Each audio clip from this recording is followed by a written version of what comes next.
ძალიან ხშირია შეკითხვა Microsoft Excel 2016-ში და ზოგადად Office-ის პროგრამებში თუ როგორ ვიპოვო ის ფაილი, რომელზეც ბოლო პერიოდში მუშაობდი. მოდით გამოვიძახოთ Excel-ის ფაილი და Excel-ის პროგრამა და გახსნისთანავე მივმართოთ ეკრანის მარცხენა მხარეს. Recent დოკუმენტები, სადაც ჩამოწერილია ის ფაილები, რომელზეც თქვენ ბოლო პერიოდში მუშაობდით.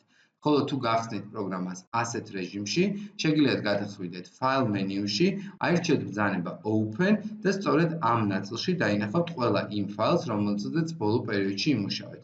ასევე მინდა გითხრათ, რომ ამ სიტუაციაში თქვენ შეგიძლიათ გააკეთოთ ჭიკარტის არჩევა, პინის არჩევა, რაც გულისხმობს იმას, რომ ეს ფაილი მუდმივ რეჟიმში იქნება აი ამ recent დოკუმენტებში, ანუ ბოლო პერიოდში გახსნილ ფაილებში. რაც იმას ნიშნავს, რომ რაც არ უნდა ბევრი რამ გახსნათ, ეს ფაილი არ დაგეკარგებათ და მუდმივად აქ გექნებათ შენახული.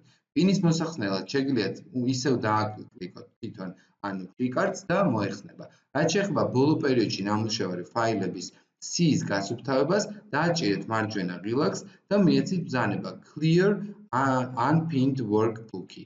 და ამ შემთხვევაში გამოსულ ფანჯარაში აირჩიეთ Yes და ნახავთ, რომ თქვენი Excel-ი სრულად გაიწმინდება.